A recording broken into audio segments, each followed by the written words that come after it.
Dialogue के साथ आपको कहते हैं खुशामदीद। हर गुजरते दिन के साथ मुल्क का सियासी और मुआशी बहरान बढ़ता ही जा रहा है, जिसका बज़ाहिर हुकूमत के पास कोई ऐसा हल नहीं कि ये बहरान टल जाए। आज शहबाज शरीफ की ज़ेर सदारत वफाकी काबीना का इजलास हुआ और इस इजलास में सरमायाकारी और वीज़ा पॉलिसी में नरमी के हवाले से अहम फैसले हुए, लेकिन वो फैसला नहीं हुआ जिससे मुतालिक शहर इक़्तिदार में मुसलसल बयानात दर बयानात का सिलसिला जारी था। यानी तहम इजलास में PTI पर पाबंदी समेत मुख्तलिफ रहनुमाओं के खिलाफ आर्टिकल 6 लगाने से मुतालिक कोई बातचीत या फैसला नहीं हुआ। अलबत्ता धमकियों, इल्जाम तराशी और सख्त बयानात का सिलसिला इसी शिद्दत से जारी है। आज वज़ीर आज़म शहबाज शरीफ ने काबीना इजलास से खिताब करते हुए कहा कि 9 मई को गजर मचाने वाला टोला आज नए हथकंडों से पाकिस्तान के खिलाफ वारदातें कर रहा है। PTI की ऑफिशियल वेबसाइट से आर्मी चीफ और उनके खानदान के खिलाफ बातें की गई। पाकिस्तान के मुफादात को बचाने के लिए हम पीछे नहीं हटेंगे। इसी तरह आज पंजाब की सीनियर वजीर मरियम औरंगजेब ने भी चीफ मिनिस्टर मरियम नवाज के दिए गए बयान के बिल्कुल मुताबिक मौक़िफ़ अपनाते हुए कहा कि बानी चेयरमैन तहरीक इंसाफ ने एतराफ़ किया है कि 9 मई की कॉल उन्होंने दी थी। मुल्क के साथ खतरनाक खिलवाड़ को बंद होना चाहिए। ये बानी PTI के एतराफ़ का नहीं, उनको सजा देने का वक्त है। यानी चाहे वफाकी हुकूमत हो या पंजाब हुकूमत, उनके हर गुजरते दिन के साथ PTI से मुतालिक खदशात बढ़ते जा रहे हैं, लेकिन फिर भी वो कोई हतमी फैसला करने से नागुज़ीर समझे जाने वाले इक़दामात को लेने से कासिर हैं। दूसरी जानिब हुकूमत को तहाल PTI पर पाबंदी लगाने के लिए अपने इत्तेहादियों की हिमायत भी हासिल नहीं हो सकी, क्योंकि पीपल्स पार्टी इब्तदा में इस फैसले की मुखालफत और मुशावरत न होने के शिकवे करने के बाद बातचीत के लिए तैयार तो हुई, लेकिन तहाल किसी नतीजे पर नहीं पहुंच सकी। इन तमाम तर मामलात पर बात करेंगे। सबसे पहले मेरे साथ मौजूद होंगे मुस्लिम लीग नून के सीनियर रहनुमा तारिक फजल चौधरी साहब। बहुत शुक्रिया तारिक साहब आपके वक्त का। सर, बार बार इस हवाले से अता तारड़ साहब कहते हैं कि पाबंदी लगा दी जाएगी तहरीक इंसाफ पर, आर्टिकल 6 के हवाले से नून लीग के रहनुमा बात करते हैं, लेकिन काबीना में आज ये मसला उस तरह पेश नहीं किया गया, ना ही मंजूरी ली गई। तो क्या ये सिर्फ बातों तक ही महदूद रहेगा या वाकई हुकूमत संजीदा है पाबंदी लगाने में या आर्टिकल 6 का मुकदमा चलाने पर? बिस्मिल्लाहिर्रहमानिर्रहीम। सबसे पहले बहुत शुक्रिया, आपने प्रोग्राम में दावत दी। ऑन अ लाइटर साइड, क्योंकि मैं अक्सर प्रोग्राम जो है वो पिछले दिनों में किए हैं और मौजू जो एक ही रहा है कि पाबंदी लग रही है, कैसे लग रही है, कब लग रही है। तो ऑन अ लाइटर साइड मैं ये कह रहा था कि हम पाबंदी लगाएं ना लगाएं, आप लोगों ने लगवा के छोड़नी है। ठीक। बाकी बात यह है जी कि ये एक सोच ज़रूर मौजूद है और इसमें बड़ी संजीदा बात भी हुई है। और इसके बाद अभी अगला जो मरला है वो हमारा जो इत्तेहादी हैं उनके साथ मुशावरत का है। कुछ मुशावरत हो चुकी है, कुछ मज़ीद होनी है। हम कोई सिंगल मेजॉरिटी गवर्नमेंट नहीं है। उस तमाम मुशावरत के बाद जो कि अपने अलाइज के साथ मुकम्मल कर लेंगे, उसके बाद इसके बारे में जो हतमी ऐलान होगा वो फिर किया जाएगा। और आपको उम्मीद है कि पीपल्स पार्टी, चूंकि आपकी सबसे बड़ी इत्तेहादी है, इसके अंदर आपका साथ देगी, क्योंकि क्लियर वर्डिक्ट पीपल्स पार्टी का भी इस हवाले से सामने नहीं आया? देखिए, पीपल्स पार्टी ज़ाहिर है हमारी इत्तेहादी जमात है और गो के ज़ाहिर है उनकी अपनी एक सोच है, अपना मंशूर है, अलग एक पॉलिटिकल पार्टी है, लेकिन हमें कभी उम्मीद है जितनी बातचीत जिस पराए में उनसे हो चुकी है, इंशाल्लाह वो ज़रूर इसको सपोर्ट करेंगे। लेकिन हैविंग सेड दैट, मैं ये बात कहूँगा कि सियासी जमातों के ऊपर जो पाबंदी है खुशाइंद अमल नहीं है। हम चाहते हैं कि सियासी जमातें सियासी अंदाज से पाकिस्तान में काम करें। नाम आपने सियासत का रखा हो और काम आपका जो है वो तखरीबकारी हो, ये मुनासिब बात नहीं है। और सबसे बड़ी बात यह है कि अगर किसी एक जमात के किसी कारकुन ने या फ़र्द ने जो मैंने लफ्ज़ कहा कि तखरीबकारी, वो तखरीबकारी का मतलब ये है कि आप इंतशार फैला रहे हैं, आप हर वक्त जो है वो हेट स्पीच, जो 9 मई के वाक़यात हैं, इदारों के ऊपर हमले, वो हम देख रहे हैं। सोशल मीडिया के ज़रिए इदारों के ऊपर हमले, अस्करी क़यादत पे, इंटेलिजेंस के इदारे, उनके सरबराह, उनके ऊपर हमले। तो ये अगर इक्का दुक्का वाक़यात हों तो जो सियासी जमातें होती हैं वो अपने आप को साइड लाइन करती हैं कि ये ना हमारा तरीका है और ना हम इसको प्रमोट करते हैं। लेकिन अनफॉर्चुनेटली मैंने जितने ये काम जिनका मैंने जिक्र किया, अगर आप तहरीक इंसाफ का देखेंगे तो उनकी मरकज़ी क़यादत बानी PTI से ले के एक एक कारकुन तक उनका ये रवैया आपको नज़र आएगा। ट्रेंड्स नज़र आएंगे, कभी गद्दारी का ट्रेंड चला रहे होंगे, कभी जनाब कुछ और ऐसे लफ्ज़ जो कि मीडिया पे बोले नहीं जा सकते। तो ये कोई भी सियासी जमात मैं समझता हूँ कि अगर इस अंदाज से सियासत करेगी तो वो सर्वाइव नहीं कर सकती। और ये सिर्फ पाकिस्तान की बात नहीं कर रहा, दुनिया भर में ये जो ट्राइकॉटमी होती है ना, अदलिया, उसके साथ आपकी पार्लियामेंट, उसके साथ आपकी इंतज़ामिया, और पार्लियामेंट से फिर गवर्नमेंट बनती है, और गवर्नमेंट के अंदर जो है वो एस्टेब्लिशमेंट भी उसका एक हिस्सा है, जो कि आइज़ एंड ईयर्स हैं गवर्नमेंट के। मैं सिर्फ पाकिस्तान की नहीं, मैं अगेन पूरी दुनिया की बात कर रहा हूँ। तो आप अगर इस ट्राइकॉटमी के अंदर अगर इस तरह की फ़िज़ा पैदा करने की कोशिश करें कि उससे फिर ना निज़ाम का कोई भला आप करेंगे, ना मुल्क का भला करेंगे, और ख़ास तौर पे मैं पाकिस्तान की जो मौजूदा सूरत हाल है उसके हवाले से ये अर्ज़ कर दूँ कि इस वक्त हम एक इंतहाई मुश्किल और पेचीदा सूरत हाल से गुजर रहे हैं। और कोई भी एक सियासी जमात अगर ये कहे कि मैं मुल्क को बिल्कुल इस तमाम हालात से निकाल के बेहतर बना दूँगी या बना दूँगा, नहीं हो सकता। ये होश के नाखून सबको लेने की ज़रूरत है। अब हमारे इत्तेहादी हमारे साथ इंतहाई संजीदगी के साथ मिल के हम दिन रात इस कोशिश में हैं कि पाकिस्तान बेहतर से बेहतर हो, मुआशी तौर पे, इंतज़ामी तौर पे, अमन अमा के हवाले से, हर हवाले से आप बेहतर हों। तो आपकी एक जमात जो है वो हमेशा अगर इस सिस्टम को रौंदने की बात करे, इसे तबाह करने की बात करे, और पीछे जो हैं जो बानी पीटीआई की मर्ज़ी ये हो कि जब तक मैं इक़्तिदार में नहीं आता, मैं प्राइम मिनिस्टर हूँ, तो फिर तो सिस्टम भी ठीक है, मुल्क भी ठीक है, मैं नहीं हूँ तो कुछ भी ठीक नहीं है। कैसे चलेगा, मुझे आप बताएं। बिल्कुल सही, कैसे चल सकता है सर? एक कोई भी दुनिया का मुल्क इस तरह नहीं चल सकता। बिल्कुल ठीक है सर। एक प्रोग्राम में वज़ीर दिफा ख्वाजा आसिफ साहब ने ये कहा कि अगर बानी पीटीआई माफ़ी मांग लें तो वो सियासी धारे का हिस्सा बन जाते हैं, तो उन्हें क्या एतराज़ हो सकता है? तो इसको एक ऑफ़र समझा जाए कि उनकी माफ़ी मांगना ज़रूरी है, क्योंकि वो माफ़ी मांगना नहीं चाहते, बात कोई करना नहीं चाहता। ये तो एक बिल्कुल दीवार से लगाने वाली बात हो गई ना। देखें, जो वज़ीर दिफा और पार्लिमानी लीडर कौमी असम्बली PMLN ख्वाजा आसिफ साहब ने जो बात की है कि माफ़ी मांग लें तो बात आगे बढ़ सकती है, उसका मतलब किसी को घुटनों पे झुकाना नहीं है कि हम कोई अपनी अना की तस्कीन चाहते हैं जनाब के बानी PTI माफ़ी मांगें। नहीं, इसका मकसद ये है कि आप रियलाइज़ करें।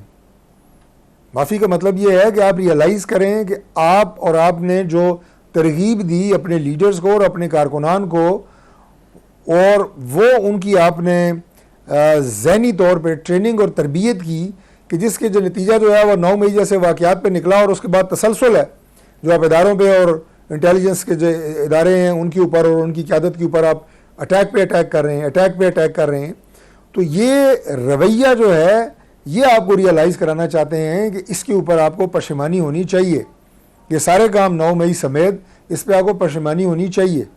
कोई ज़रूरत नहीं कि आप हाथ जोड़ के ही माफ़ी मांगें। आप कहें कि हाँ ये गलत है, ये जिसने भी किया है वो गलत किया है, और हम उसे पार्टी से कता ताल्लुक़ का ऐलान करते हैं जो इस तरह के वाक़यात में मुलव्वस है, और हम इसे कंडेम करते हैं। बिल्कुल। तो ये एक सोच जो है वो जब होगी तो वो मेन स्ट्रीम पॉलिटिक्स भी करें, वो आएँ, बैठें, असम्बली के अंदर बैठें, बाहर बात के बात करें। हम तो हर फोरम पे बातचीत के लिए तैयार हैं। अच्छा तारिक साहब, ये बताइएगा सर, कुछ दिनों से IPPs का मसला जो है वो भी सर उठा रहा है। शहबाज शरीफ साहब इंतहाई विजिलेंट हैं और इकॉनमी के मसाइल पर उनकी गहरी नज़र है, लेकिन आखिर क्या वजह है कि IPP के मसले पर हुकूमत भी बेबस नज़र आती है? देखिए, बात यह है कि IPPs का मसला ये किसी एक गवर्नमेंट की दौरे हुकूमत में तो पैदा नहीं हुआ। ये एक पुराना मसला है और अनफॉर्चुनेटली ये बड़ा एक संगीन मसला है। ये बिल्कुल ऐसा ही है कि जैसे अगर कोई दुकानदार किसी जगह बैठा हो और वहाँ पे कोई डाकू आके उसकी जमा पूंजी ले जाएं, तो बजाय डाकू के ख़िलाफ़ FIR दर्ज कराने के, वो जो आगे उसके नेक्स्ट गाहक आ रहे हैं दुकान पे, वो उनकी जेबों से वो पैसे निकलवाना शुरू कर दे जो डाकू ले गए थे। तो लिहाजा ये बड़ा एक संगीन मसला है, इसके ऊपर संजीदगी से, यही तो बात मैं जो आपसे इससे पहले कर रहा था कि आपके इतने संगीन तरीन मसाइल मौजूद हैं। ये किसी एक दौर की पैदावार नहीं है, ये किसी एक पार्टी की वजह से नहीं आए। इनके ऊपर बात करना, इनकी निशानदेही करना, आपने IPPs की बात की, मैं गवर्नमेंट में हूँ, लेकिन मैंने आपको बताया कि बहुत बड़ी ज़्यादती है कि हम सार्फिन जो है वो इससे मुतासर हो रहे हैं। बिजली के बिल जब ज़्यादा आएंगे, अवाम जो है वो उनके ऊपर बोझ डलेगा, वो आगे महंगाई की चक्की में पिस रहे हैं, वो उनके लिए नाकाबिले बर्दाश्त है। ऐसे लोग जो तनख्वाहदार हैं उनकी तनख्वाह के करीब करीब तो या उनसे ज़्यादा तो उनके बिल आए हैं, मैंने देखे हैं कुछ।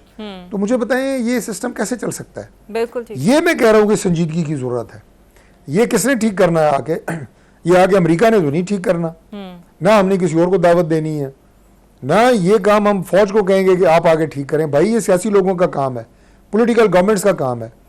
और सियासी पार्टियां सारी की सारी कहीं ना कहीं पाकिस्तान में हुकूमत कर रही हैं। ऐसा तो नहीं है कि कोई पार्टी बिल्कुल ही साइड लाइन हुई है और वो है ही नहीं, कि सिरे से नजर ही नहीं आ रही। सबके वजूद बरकरार है, गवर्नमेंट सूबों में मरकज में मौजूद हैं इन इश्यूज के ऊपर और इससे रिलेटेड और इश्यूज। अब देखें, अब PIA है, हर साल अरबों रुपए का नुकसान, हर महीने अरबों रुपए का नुकसान, साल में तो कई 100 अरब क्रॉस कर जाता है, हर महीने अरबों का नुकसान। और भाई बैठ के सोचें कि इस नुकसान को ठीक करना है, नहीं ठीक करना है, उसको प्राइवेटाइज करना है, क्या करना है। अब ये सोच गवर्नमेंट की है कि प्राइवेटाइज किया जाए।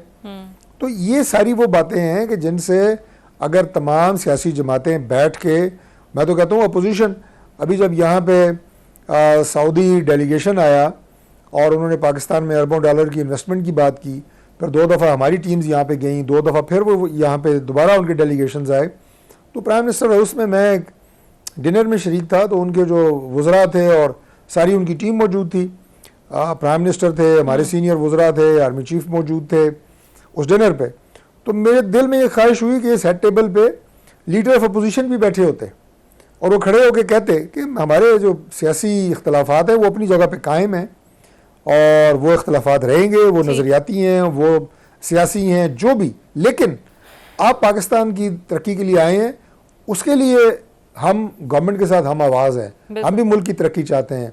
आप इन्वेस्टमेंट लेके आएंगे, we will make sure with the government कि आपका सरमाया भी महफूज रहे और पाकिस्तान में ऐसे हालात पैदा हों, ऐसे हालात हम पैदा करेंगे जिसमें अमन होगा, जिसमें सिक्योरिटी होगी, जिसमें आपकी सरमाए की प्रोटेक्शन होगी और आप जैसे फिर और कई लोग और कई ममालिक आएंगे।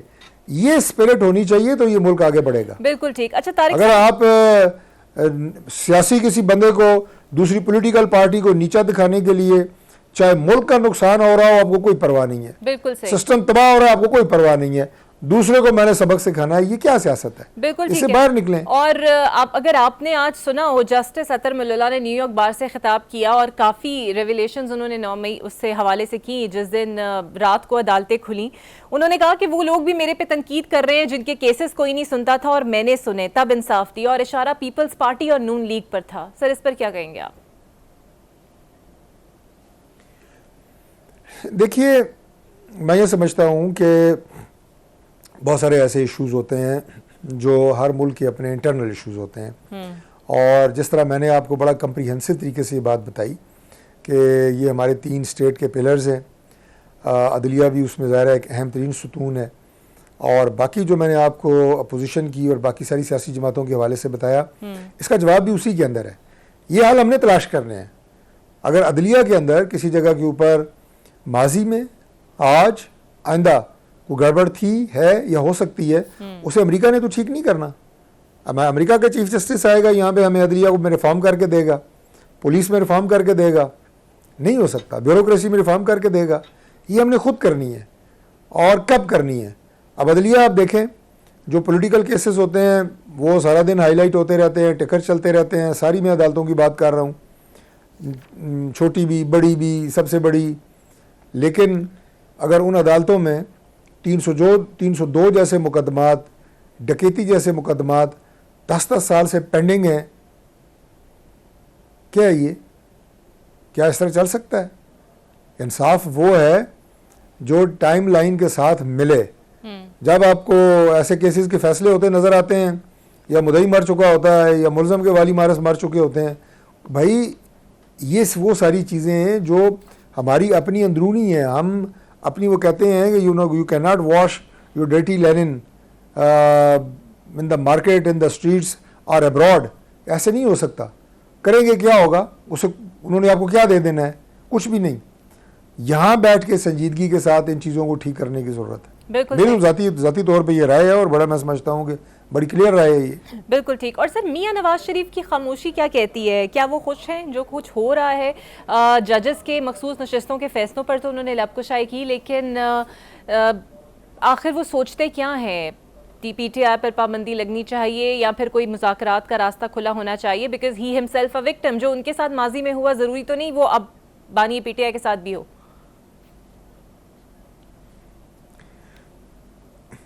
देखें, जो एक पॉलिटिकल विक्टिमाइजेशन होती है, हम उसके बिल्कुल कायल नहीं हैं। मियां नवाज शरीफ साहब के साथ, उनकी पूरी फैमिली के साथ, शहबाज साहब के साथ, मोहतरमा मरियम नवाज शरीफ साहब के साथ, और उस वक्त जो उनकी वालदा मोहतरमा ज़ेर इलाज थी, बिस्तर मर्ग पे थी, उन्हें छोड़ के जिस तरह मियां नवाज शरीफ साहब आए उनकी बीमारी के साथ, ये सारी चीज़ें वो हैं जो बड़ी दर्दनाक यादें हैं। और उसके साथ जो हमारी बाकी क़यादत को गिरफ़्तार किया गया, राना सनाउल्लाह पे हीरोइन जैसा मुकदमा झूठा डाला गया, ख्वाजा साद रफ़ीक, हसन इकबाल, शाहिद खाकान अब्बासी, मिफ्ता इस्माइल और सलमान रफ़ी, बहुत सारे और लोग हैं जिन्हें बेजा तौर पे पकड़ा गया, ट्रायल किया गया, लेकिन अल्टीमेटली ज़ाहिर है उन्होंने अपनी बेगुनाही अदालतों में साबित की और वो बरी हुए। इमरान खान साहब तो मैं समझता हूँ उन खुशकिस्मत लोगों में से हैं कि जिन्हें बहुत सारे मुकदमात में, जहाँ कोई और अगर होता तो शायद ज़मानत ना मिलती, लेकिन उन्हें ज़मानत मिल रही है, मुसलसल मिल रही हैं। ठीक, तो उनके तो अब इतने मुकदमात रह नहीं गए हैं, इसलिए कोई इतनी उनके लिए टेंशन की बात नहीं है, मेरा ख्याल है। ठीक है, बहुत शुक्रिया। तारिक फजल चौधरी साहब मुस्लिम लीग नून के सीनियर रहनुमा मौजूद थे। एक ब्रेक लेते हैं नाज़रीन और आपसे मिलते हैं एक ब्रेक के।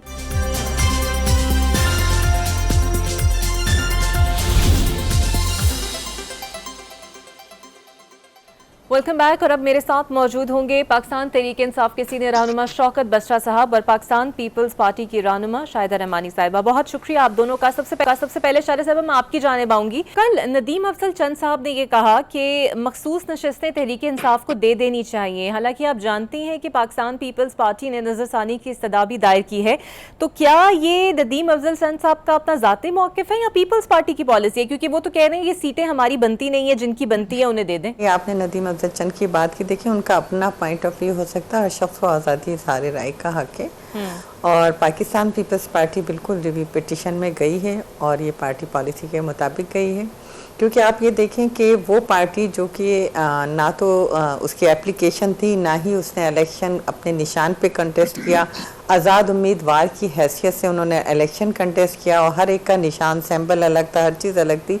फिर उन्होंने अपने तौर पर जो है सुन्नी इत्तेहाद तहरीक को ज्वाइन किया और उसके बाद सुन्नी इत्तेहाद अगर गई तो उसकी एप्लीकेशन आई थिंक वो तो शायद रद्दी की टोकरी में चलेगी। फिर एक और इस तरह का डिसीजन दिया गया वो जो कि समझ से बालातर है, और इसीलिए पीपल्स पार्टी गई है कि ये कैसा फैसला है जिसके अंदर कोई ना तो पीटीआई फरीक थी ना ही गई, और उसके हक में अगर फैसला आया तो ये मैं समझती हूँ कि पीपल्स पार्टी इसी हवाले से गई है और इसमें कोई वो नहीं है। हाँ, नदीम अफजल चंद की अपनी राय हो सकती है, लेकिन जो एज़ पर लॉ पाकिस्तान का जो इलेक्शन कमीशन के जो रूल्स हैं, जो पाकिस्तान का आइन है, जो लॉ, उसके मुताबिक कोई भी आज़ाद उम्मीदवार 3 दिन के अंदर कोई पार्टी ज्वाइन कर सकता, और ये उसी लॉ के तहत जो है उन्होंने पार्टी ज्वाइन की थी। लेकिन आप ये देखें कि ये कितना बड़ा अलमिया है कि पाकिस्तान पीपल्स पार्टी पर भी पाबंदी लगी। पाकिस्तान पीपल्स पार्टी के कानूनी माहिर ने फौरी तौर पे दूसरी पार्टी बनाई, उसका सिंबल लिया गया जिसे पाकिस्तान पीपल्स पार्टी पार्लियामेंटेरियन कहते हैं, और उसके तहत इलेक्शन कंटेस्ट किया गया।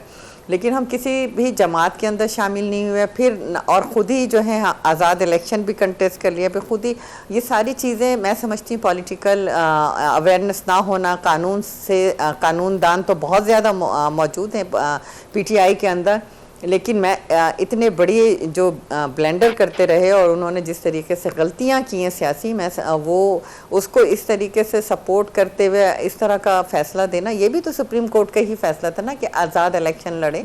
ये उस वक्त भी जब इलेक्शन कमीशन का फैसला आया था, तो जब ये सुप्रीम कोर्ट में गए थे तो किस तरीके से ये फैसला दिया गया, क्या हुआ, वो आप जब हमारी पार्टी ने और फारूक नाइक साहब ने कल की है रिव्यू पिटीशन, तो इंशाल्लाह ताला जो होगा वो कोर्ट का फैसला होगा। बिल्कुल ठीक है। अच्छा शौकत बसरा साहब ये बताइएगा सर, बानी पीटीआई ने तो कहा था कि मुकम्मल भूख हड़ताल करनी चाहिए, लेकिन ये जो लोग 2-2 4-4 घंटों की भूख हड़ताल कर रहे हैं सर, इससे कुछ खास फर्क पड़ने वाला है? इकरा हरस, इस सवाल का जवाब देने से पहले जो आपने मखसूस नशिस्तों के हवाले से सवाल किया, देखिए वो तो खुद काजी फायज ईसा जो है 13 में से 11 जजेस कह रहे हैं कि सीटें जो है वो तहरीक इंसाफ को दी जाएं, और तहरीक इंसाफ एक सियासी जमात है, इवन इससे 2 कदम बढ़कर काजी फाइज था, जिन्होंने हमसे ना सिर्फ बल्ले का निशान छीना, जिस दिन हमें सिंबल अलॉट होना था, रात 11:30 बजे हमसे बल्ले का निशान छीन लिया गया। अब वो भी कह रहे हैं कि मेरे फैसले की गलत तशरीह की है इलेक्शन कमीशन ने। अब इसका मतलब ये है, फिर तो आर्टिकल 6 लगना चाहिए था चीफ इलेक्शन कमिश्नर पे, कि उन्होंने फैसले गलत तशरीह करके आइन तोड़ा। और एक पाकिस्तान की जो सबसे बड़ी पार्टी है, दुनिया की तारीख में ऐसा कभी नहीं हुआ कि वो पार्टी जो है वो बगैर निशान के इलेक्शन लड़ रही हो। अब जहां तक सीटों का मामला है, ये तो अंधे को भी पता है कि शौकत बसरा किस पार्टी से इलेक्शन कॉन्टेस्ट किया है। शौकत बसरा को वोट इमरान खान की वजह से पड़ा है। अब वो सीटें जो हमें अवाम ने दी हैं, ये भी हमसे वो छीनना चाहते हैं। लेकिन अब इनका रवैया देखिए, अभी जो मरियम सफदर ने गुफ्तगू की है, उन्होंने कहा है ये जजेस बेज़मीर हैं, ये जजेस बिके हुए हैं, और वो जजेस तो खुद बेचारे इंसाफ मांगते फिर रहे हैं। तो बताएं हम कहां जाएं? इसी तरह ख्वाजा आसिफ हूं या बाकी हूं, तो इंशाल्लाह मैं फिर कहता हूं कि देर है अंधेर नहीं है। हम इंशाल्लाह बिल्कुल इनकी तरह ना अदालतों पे हमला करेंगे, ना जजेस को बुरा भला कहेंगे। हम अदालतों में अपने केस लड़ेंगे, ना अदालतों से कभी नहीं लड़ेंगे। दूसरी बात आपने कही भूख हड़ताल। देखें, हम गुज़श्ता 2 साल से हम पर तो जो जुल्म जबर हुआ है, इकरा आप उसकी खुद गवाह है कि हर शौकत बसरा को ले लेंगी, मेरी एक कहानी है। आप डॉक्टर यास्मीन राशिद को ले लेंगी, उनकी एक कहानी है। हर फैमिली के, खा वो मर्द है वो औरत है, जो तहरीक इंसाफ का चाहने वाला है, जो वोटर सपोर्टर है, उसके साथ तो वो हुआ है जिसकी अब तवक्को नहीं कर सकती। ये हमारा अब फाइनल राउंड है, ठीक है, ये बात समझ लें। अब ये फाइनल राउंड है जिसके अंदर ये पहला स्टार्ट एज अ अलामती भूख हड़ताल पे हुआ है। अब आइंदा देखेंगी ये पूरे पाकिस्तान में इस पे जाएगा। हम लोग जुमे वाले दिन बड़ा पुरअमन एहतजाज कर रहे हैं, लेकिन हमें ये है पाकिस्तान के अंदर आइन और कानून, ये है जमहूरियत, ये है अखलाकियात, ये है सियासत, कि हमें पुरअमन एहतजाज भी करने नहीं दिया जाता। हमें हमारे घरों पर छापे मारे जाते हैं। रऊफ हसन साहब को अभी मैंने मिसाल दी आपको, कितना बड़ा दहशतगर्द उन्होंने गिरफ्तार कर लिया। इसी तरह हमारे लाहौर के सदर उनको गिरफ्तार कर लिया। सो हम इसके बावजूद हम अपनी जद्दोजहद जारी रखेंगे जब तक ये जाली फॉर्म 47 की निजायज हुकूमत, जो अवाम जिसको तस्लीम नहीं करते, जिसको दुनिया तस्लीम नहीं करती, तमाम इदारे तस्लीम नहीं करते, जब तक ये चले ही नहीं जाएंगे, हम हर तरह का एहतजाज रिकॉर्ड करवाएंगे। और मैं आपको आज बता रहा हूं, सितंबर अक्टूबर, वो कहते हैं ना जी का जाना ठहर गया, सुबह जाए या शाम जाए। अब ये ना इमरान खान साहब को जेल से बाहर आने से रोक सकते हैं और ना इमरान खान साहब को वजीर आजम बनने से रोक सकते हैं, क्योंकि मैं बार बार कह रहा हूं, इमरान खान वाहिद लीडर है जो फेडरेशन का लीडर है, जो पाकिस्तान का लीडर है। आप मुझे इकरा बता दें, कोई पाकिस्तान में ऐसी पार्टी रह गई है जो गिलगित बल्तिस्तान, सर, जो उनका एतराफ चल रहा है, एतराफी बयान चल रहा है कि उन्होंने एतराफ किया कि 9 मई में एहतजाज करने का तो उन्होंने कहा था, लेकिन कारकुनान ने खुद से तोड़फोड़ शुरू कर दी, उस बारे में आप क्या कहेंगे? Absolutely not. पहली बात तो बिल्कुल उनसे जो बयान मंसूब किया जा रहा है, इसकी मैं तरदीद करता हूं। कोई ऐसा बयान उन्होंने दिया, बल्कि कल आपने सलमान अकरम राजा साहब जब उनसे मिलकर आए हैं और उन्होंने आके यही बात कही जो मैं आपको कह रहा हूं। ठीक है। दूसरी बात आप मुझे बताइए इकरा, कि जब इमरान खान को 2 दफा जान से मारने की कोशिश की गई, एक दफा जुडिशल कॉम्प्लेक्स में उनके घर पे हमला किया गया, फिर इस तरह जब वो एक जुलूस में जा रहे थे, अल्लाह ताला ने उनकी जिंदगी बख्शी, चूंकि मैं समझता हूं कि मौत जिंदगी की खुद हिफाजत करती है। इमरान खान तो कहते हैं फौज भी मेरी, मुल्क भी मेरा। इमरान खान कहते हैं मेरे ज्यादा फौज की मुल्क को जरूरत है। हाँ, अगर इस बात को मान लिया जाए कि लोग GH के सामने गए थे, हमने तो नहीं कहा था वहां पे तोड़फोड़ करें भाई, इसलिए तो हम मुतालबा कर रहे हैं 2 साल से कि CCTV फुटेज ले आए। एक फिक्रा, 9 मई के बाद हम क्या कह रहे हैं कि ये हुकूमत है, बेशक फॉर्म 47 वाली है, बनाए कमीशन, दिखाएं पूरी कौम को लाइव क्या सच है और क्या झूठ है, और जो लोग मुलव्वस हैं उनके खिलाफ कार्रवाई करें। यहां पर तो आपने पूरे पाकिस्तान में हर बंदे को 9 मई में डाल दिया। अब मुझे बताइए कि एक बंदा एक वक्त में 10 शहरों में हो सकता है? आप हो सकती है इकरा? ये तो ठीक है। बस साहब मुझे मौका दीजिएगा, शाहिदा रहमानी साहिबा, एक तो इनकी बात का भी रिस्पॉन्ड कर दीजिएगा जो ये बता रहे थे कि अलामती अभी भूख हड़ताल है लेकिन शायद अक्टूबर में तब्दीली आ जाए। और साथ जस्टिस अतर मिलुना ने आज न्यूयॉर्क बार से खिताब करते हुए कहा कि वो लोग भी मेरे पे तनकीद कर रहे हैं जिनको तब मैंने इंसाफ दिया जब उनके केसेस कोई नहीं सुन रहा था, और इशारा पीपल्स पार्टी और नून लीग की जानिब था। इस पर आप क्या कहेंगी? बहुत शुक्रिया। देखिए, अतर मिनल्ला ने बहुत सारी चीज़ों को आज एडमिट किया। सदर आसिफ अली जरदारी साहब पे जो केसेस थे और जो उनको गिलानी साहब को एक जुम्बिश कलम कर भेज दिया गया था, उसका भी जिक्र किया गया कि वो गैर कानूनी गैर आइनी तरीका था और इसको इस्तिस्ना हासिल था प्रेसिडेंट को। इसी तरह और भी उन्होंने बहुत सारी चीज़ों को एडमिट किया। तो ये अदलिया की गलती है और अदलिया को इस तरह की गलतियों को बार बार दोहराना नहीं चाहिए। ना तो उन्हें नज़रिया ज़रूरत के तहत अपना कोई फ़ैसला करना चाहिए और ना ही जो जिस तरह उन्होंने माजी में गलती की। शहीद जुल्फ़िकार अली भुट्टो का केस हम सब के सामने कि एक बेगुनाह शख्स को तख्ते-ए-दार पे लटका दिया गया और आज 40 साल के बाद जो है ये कहा जा रहा है कि जी वो बेगुनाह थे और अदलिया की गलती थी। वो शख्स तो वापस नहीं आ सकता। पाकिस्तान को जितना बड़ा नुकसान हुआ वो तो कोई खिला को पूर्ण नहीं कर सकता। आप ये देखें, अभी इन्होंने अलामती बात की जो भूख हड़ताल कर रहे हैं, आपके पीपल्स पार्टी, इनके ऊपर क्या जुल्म हुआ? कौन से इनके लीडर को फांसी पे लगा दिया गया? कौन से इनके वर्करों को सजाए मौत दे दी गई? कितने वर्करों को कोड़े लगाए गए? हमारे तो 70 से 80 हज़ार वर्कर्स ने कोड़े खाए हैं। शाही किला की सख्त कैद बंद जो है वो सऊबतें बर्दाश्त की हैं, फांसियों पे लटका दिए गए। आपने देखा कि शहीद मोहतरमा बेनज़ीर भुट्टो साहबा, शहीद जुल्फ़िकार अली भुट्टो साहब और उनके दोनों बेटों को, उनके पूरे ख़ानदान को जो है मौत की नींद सुला दिया गया। ये सब इसी पाकिस्तान में हुआ। और देखा कि ये पॉलिटिकल जमात इसलिए कि इसने जमहूरियत के लिए हकीकी जद्दोजहद की। पीपल्स पार्टी का नाम लेना जुर्म था। पार्टी को ख़त्म करने के लिए हर वो हरबा इस्तेमाल किया गया। लेकिन आपने देखा पीपल्स पार्टी अपनी जमहूरी जद्दोजहद के साथ हमेशा आगे बढ़ती रही और बढ़ रही है। हमने भूख हड़ताल की, तादमे मर्ग भूख हड़तालें की। इस तरह नहीं होता कि आप जो हैं आपको तमाम आसाइशें, आपको तो बड़ा बहुत अच्छा एटमॉस्फेयर मिला, फ्रेंडली एटमॉस्फेयर मिला कि कोर्ट जो है आपके लिए कहती हैं गुड टू सी यू। आपको अच्छे रास्तों से प्रोटोकॉल के साथ कोर्ट में लाया जाता है, ले जाया जाता है। फिर इसी तरह आप लोगों को जेलों के अंदर तमाम सहूलतें मिली। ये वो इमरान खान है जिन्होंने अपने दौर में बदतरीन आमरीत की मिसाल कायम की थी। तमाम सियासी जमातों के लीडरों को उन्होंने वो ख्वाहिश के मुताबिक रोज़ाना उनको कैद करवाया करते थे। कहते थे ना तो एसी लगेगा, ना पंखा लगेगा, ना ये लगेगा। याद है हमें मोहतरमा फरियाल तालपुर साहबा को किस तरह चांदरात को गिरफ्तार करके बख्तरबंद गाड़ी में हथकड़ी लगा के ले जाया गया। साबिक सदर आसिफ अली जरदारी साहब और आज के सदर आसिफ अली जरदारी साहब, उनको किस तरीके से उनके केसों को कराची से जो है रावलपिंडी मुंतकिल कराया गया, फिर उन्हें हथकड़ी लगा के बख्तरबंद गाड़ी में लाया जाता था। ये तो सबको चोर डाकू कहते रहे। ये तो हमेशा हर एक पूरी पाकिस्तान पीपल्स पार्टी की लीडरशिप को जो है गिरफ्तार किया गया। पार्लियामेंटेरियन क्यों किया गया? हम सबको हम भी खवातीन थे। आज इन्हें अपनी खवातीन की याद आ रही है। आज ये कहते जी 9 मई आपकी ईमा पर हुआ था, आपके तमाम लीडरान उसके अंदर सबकी फुटेजेस है, सबकी वीडियोस हैं जो हमले करवा रहे हैं, जो हमारे शौदाओं की यादगारों को भी नहीं छोड़े, जो हमारे आर्म फोर्सेस की आपने खुद देखा कि कोर कमांडर हाउसेस पे और तमाम हाउसेस पे हमले किए गए और उनकी जो जबान है उसी पे वो प्रैक्टिकल किया गया। जो जो वो कहते हैं उसी का वो प्रैक्टिकल उस दिन दोहराया गया। उनको तो उस दिन पाबंदी लगनी चाहिए थी जब 9 मई का वाकया हुआ था, जब इन्होंने पार्लियामान के अंदर हमला किया था और जिस तरीके से एक रूलिंग के तहत जो है वोट ऑफ नो कॉन्फिडेंस की तहरीक को जो है इन्होंने सैबुताज किया था। इनके ऊपर तो उस वक्त आर्टिकल 6 लग जाना चाहिए था, लेकिन इन्हें हमेशा कोर्टों ने रिलैक्सेशन दी, इदारों ने रिलैक्सेशन दी और आज भी दे रहे हैं। तो इन पे कौन सा ये भूख हड़ताल करेंगे? इनके अंदर वो है ही नहीं कि ये भूख हड़ताल कर सकें, ये सड़कों पे आ सकें। ये लोग बुज़दिल हैं, ये कोई पॉलिटिकल वर्कर नहीं है। सब अपनी अपनी आप देख लें कि खुद अभी भी ग्रुपिंग का शिकार है।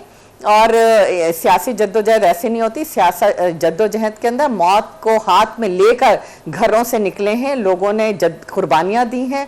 11-11 साल हमने जो है आर्मी डिक्टेटर का मुकाबला किया है और अभी तो आप सिविलियन हैं और फिर आपके साथ तमाम इदारे खड़े हैं, आपको हर तरह की रिलैक्सेशन दे रहे हैं। तो इसमें तो कोई ऐसा है ही नहीं। बिल्कुल सही जी। बसरा साहब आप कुछ कहना चाह रहे थे? इकरा 9 मई का जवाब तो कौम ने 8 फरवरी को दे दिया, जब पूरी कौम ने इसके बावजूद जो कुछ तहरीक इंसाफ के साथ हुआ, 9 मई का बयानिया 8 फरवरी को अपनी मौत आप मर गया। और दूसरी बात अभी कर रही थी जेलों के हवाले से। देखें डेथ सेल में आज इमरान खान मौजूद है। आप एक काम करें, मैं आप और शाहिदा रहमानी इस जेल को भी विजिट कर लेते हैं जहाँ पे खान साहब है, जो कि 7x7 का कमरा है, जहाँ पर साथ ही टॉयलेट है, और ये साबिक वजीर आजम का कमरा है। और दूसरी तरफ मुझे मियाँ नवाज शरीफ को जो रहायश मिली, जो मरियम बीबी को मिली, और इवन आसिफ अली जरदारी साहब को जो 5 स्टार होटल था, ये जो डॉक्टर आसिम का अस्पताल था, क्योंकि ये तो जेल काट ही नहीं सके ना। तो और मियां नवाज शरीफ वगैरह तो आपको अच्छा, पता है, जैसे बसरा जेल साहब में जरा गए। ये भी ऐड इन कर लीजिएगा सर, कतई कलामी की माजरत चाहती हूँ। आज सोशल मीडिया पर शायद आपने भी एक वीडियो देखी हो जहां पीटीआई की एक खातून रुकन है अनीला, उन्होंने इंतहाई जदोकोब किया है नून लीग के कारकुन ताहिर अंजुम को। और सर अगर इस तरह बसरा साहब को भी कोई चलते राह चलते से वीडियोस बनाने पे तशद्दुद का निशाना बना दे, सर ये कारकुनान की ये जो ट्रेनिंग है ये भी तो पीटीआई से ही है ना। इकरा मुझे पूरा टाइम दे दीजिएगा बस। अच्छा, इसका जवाब देता हूँ। तो जो इनको सहूलियात जेलों के अंदर मिली, जिन 5 स्टार जेलों के अंदर ये रहे, जिन 5 स्टार अस्पतालों के अंदर रहे, वो तो हर किसी को तौबा कर लें बसरा साहब, झूठ इतनी आप इतनी रवानी के साथ दरोग गोई करते हैं, इतनी रवानी के साथ झूठ बोलते हैं, हर चीज को डिनाई करते हैं। मैंने नहीं किया, आपकी पूरी बात बिल्कुल नहीं, आप गलत बात करेंगे। कौन सा 5 स्टार होटल दिया था आपने जरदारी साहब को? क्या रावलपिंडी के अडियाला जेल में नहीं बंद किया गया था? बोल रही है कराची से नहीं लेके गए थे केस? आप फिर दरमियान में बोल रही हैं। ये तो मैं कह रही हूँ आप बड़े खुश नसीब हैं कि आपके लीडरों को बकरे भी मिल रहे हैं, जिम भी मिल रहे हैं, खाने को भी मिल रहा है, मटर गश्त भी हो रही है, बयान भी हो रहे हैं, और उनको कोर्ट भी उनको रिलीफ देती है। उनको देख के कहते हैं गुड टू सी यू। कभी भी नहीं कहा जरदारी साहब को गुड टू सी यू। वो ये कहते थे कि उसको स्ट्रेचर पर डाल के लेकर आओ, वो कहते थे स्ट्रेचर पर डाल के लेके आओ अगर बीमार है तो। शाहिदा साहिबा ने बात पूरी कर लेने दें। दूसरी बात आपने कही, ये गलत बात कैसे करते हैं? बसरा साहब को तो मुझे बड़ी ताज्जुब होता है कि जिस पार्टी ने इतने एहसान किए वो इस तरह की जबान कैसे इस्तेमाल कर लेते, वहां जाके उन्हीं की तरह हो गए। अगर हमारे साथ लोग नहीं है तो आप क्यों लोगों की गिरफ्तारियां कर रहे हैं? कौन लोगों के खिलाफ मुकदमा दर्ज कर रहे हैं? क्यों हमारे दफ्तरों को सील कर रहे हैं? क्यों आपको इतनी परेशानी हो जाती है? कुदरत का मुकाफात अमल है जो आपने किया, आज आपके साथ हो रहा है ना। एक तो आप उन लोगों को बुला लेते हैं जिनको मैनर्स नहीं है टाकियों में बैठने के। इन्होंने इतनी बात की, मैंने इनको ना बुलाया करें, किसी एमएनए को बैठाया करें मेरे साथ। बिल्कुल सही कह रहे हैं, ये किसी एमएनए को बैठाया करें, किसी मिनिस्टर को बैठाया करें, ऐसे लोगों को नहीं बैठाया करें मेरे साथ। एमएनए है, मेरी बात ही नहीं सुन रही। हाँ बिल्कुल नहीं, मैं थर्ड टाइम एमएनए हूँ, तमीज से बात किया करें आप। आपको तमीज सीखनी चाहिए बसरा साहब। आप बिल्कुल उसने गलत किया। आपकी कारकुन नहीं हूँ मैं, पाकिस्तान पीपल्स पार्टी की कारकुन हूँ। आप जैसे नहीं है कि लोटे इधर से भागे उधर से भागे उधर, जहाँ मफाद देखा वहां चले गए। यहाँ पे यूं जैसे ताने दे रही हो या पता नहीं क्या कर रही, बात तो मेरी सुन लो। अच्छा, जिसने ये किया है नहीं, मैं ताने नहीं दे रही, मैं आपकी असलियत बता रही हूँ कि आप हैं क्या। और मैं यही कह रही हूँ कि किसी एमएनए को बैठाया करें मेरे साथ, आप जैसे लोगों को ना बैठा लिया करें जो लोटे होते हैं। इनके जितने लीडरान हैं उनको अब ये काउंसलर मुंतखब नहीं हो सकते। सब बेचारे इस वक्त सियासी यतीम है, और इनकी सबकी इनका पाकिस्तान में है क्या? पाकिस्तान इनके लिए चिरागा है। ये माल लूट के कोई दुबई लीग्स में ले जाता है, कोई पनामा लीग्स में ले जाता है, कोई वहां स्विट्जरलैंड में ले जाता है। तो इसलिए ये जितने भी हैं ये सब एक हैं। इनको पता है कि इमरान खान जो है इंशाल्लाह जो पाकिस्तान का लीडर है, सही है वो जब आएगा जो इन्होंने सर, लेकिन थोड़ी सी ट्रेनिंग कारकुनान की भी होनी चाहिए ना। ये अभी 9 मई हुआ है ताजा, तो तशद्दुद मैंने कहा है इकरा, जिसने किया है गलत किया है उसने, और मैं उसकी मजम्मत करता हूं। बिल्कुल सही, बहुत शुक्रिया आपका। बसरा साहब और शाहिद साहिबा मेरे साथ मौजूद थी।